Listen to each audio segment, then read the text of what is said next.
Sinabi ni Jacob kay Jose, "Ngayon handa na akong mamatay dahil nakita na kita ng buhay."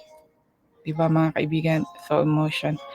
At sinabi ni Jose sa mga kapatid niya at sa buong sambahayan ng kanyang ama, "Aalis ako at sasabihin sa Paraon na narito na ang mga kapatid ko at ang buong sambahayan ng aking ama na nakatira sa Kanaan.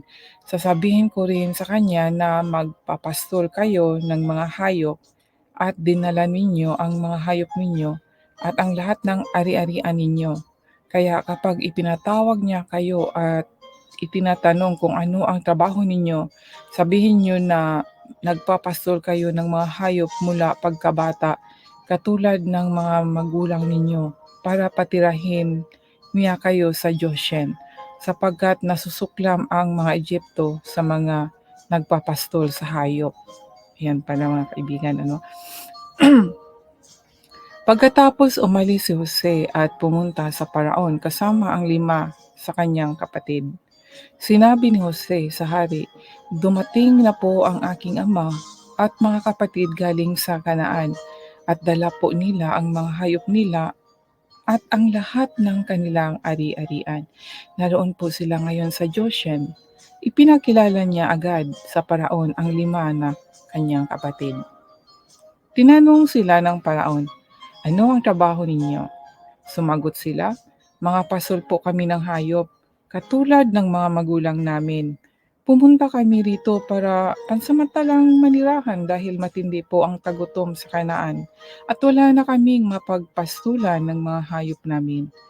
Hinihiling po namin sa inyo na kung maaari ay payagan nyo kaming manirahan sa Goshen."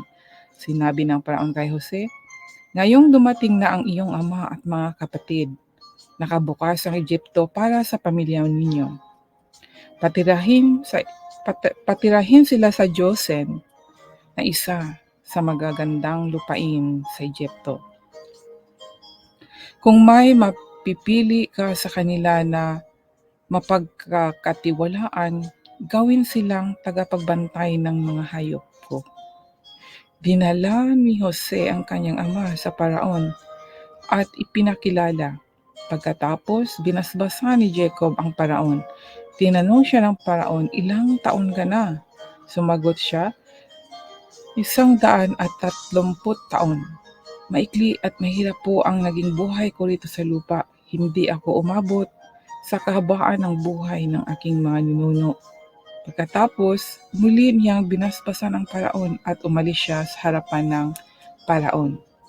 Ayon sa utos ng Paraon, inilagay ni Jose sa ayos ang kanyang ama at mga kapatid sa Egypto.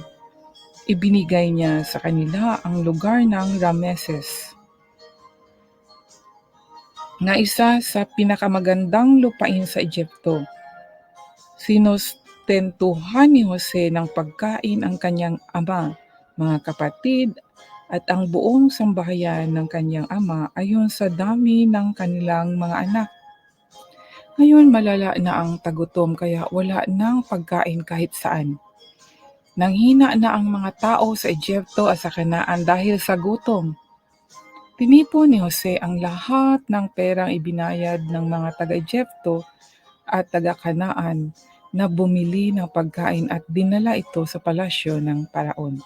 Dumating ang panahon na naubos na ang perang pambili ng mga taga-Egypto at ng mga taga-Kanaan. Pumunta ang mga taga-Egypto kay Jose at sinabi, "Wala na po kaming pera.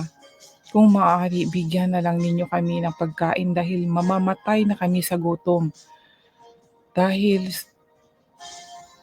sinabi ni Jose, "Kung wala na talaga kayong pera, dalhin niyo rito ang mga hayop ninyo at iyon ang ibayad ninyo sa pagkain ninyo." Kaya dinala nila kay Jose ang kanilang mga kabayo, tupa, baka at asno, at ipinalit ito sa pagkain sa loob ng 1 taon.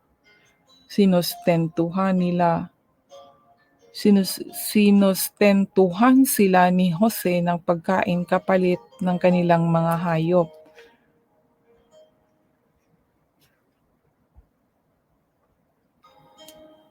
Pagkalipas ng 1 taon, pumunta sa Pumunta na naman ang mga tao kay Jose at nagsabi, "Hindi po maitatago sa inyo na wala na kaming pera at ang mga hayop namin ay nariyan na sa inyo.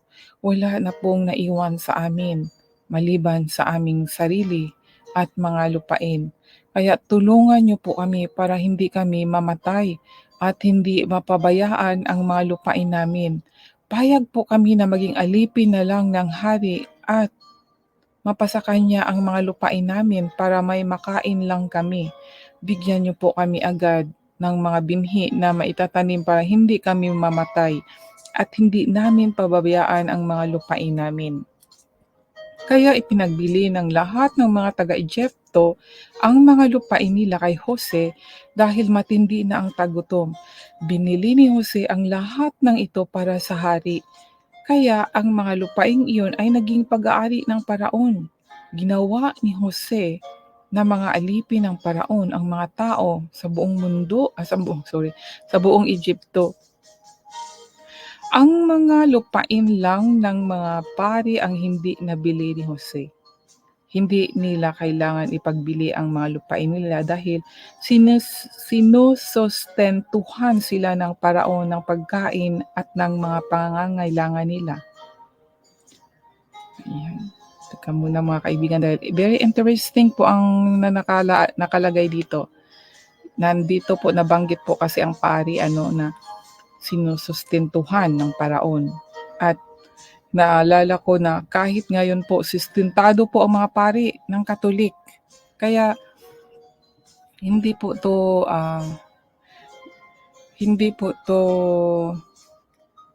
disconnection, kundi connection po ang istorya nito hanggang ngayon tungkol po sa mga pari sa pagkakaalam ko po. At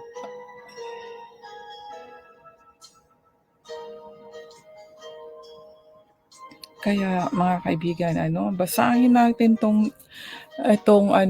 itong Biblia para malaman natin ang istorya. At dito po mga kaibigan, sa binasa ko, kung saan po nag-umpisa ang Israelita, kung paano po sila napunta sa Egypto. Dito po nag-umpisa, na hanggang ngayon, wala na silang makakain, kaya wala na silang pag-asa. Ang pag-asa na lang nila ay magpakaalipin sila. Kaya pala, nagkaroon ng alipin ang paraon na taga-Israelite, mga Israelita sa Israel. Sinabi ni Jose sa mga tao, "Ngayon na nabili ko na kayo, pati ang mga lupain ninyo para sa paraon. Ito ang binhi para makapagtanim kayo. Kapag aani kayo, ibigay niyo sa paraon ang 20% ng ani ninyo at sa inyo na ang matitira para may maitatanim kayo at may makain ang buong sambahayan ninyo. Sinabi ng mga tao, "Ginoo, napakabuti po ninyong amo sa amin. Iniligtas niyo ang buhay namin. Pumapayag po kami na maging alipin ng paraon." So kaya nagkaroon ng alipin ng paraon. Kaya ginawa ni Jose ang kautusan sa lupain ng Egypto na ang 20% ng ani ay para sa paraon. Ang kautosang ito ay nagpapatuloy pa hanggang ngayon. Ang mga lupain lang ng mga pari ang hindi naging pag-aari ng paraon. Tumira ang mga Israelita sa Goshen na sakop ng Egypto. Nagkaroon sila roon ng lupain at dumami pang lahi nila. Tumira si Jacob sa Egypto sa loob ng 17 taon. Nabuhay siya hanggang 147 taon.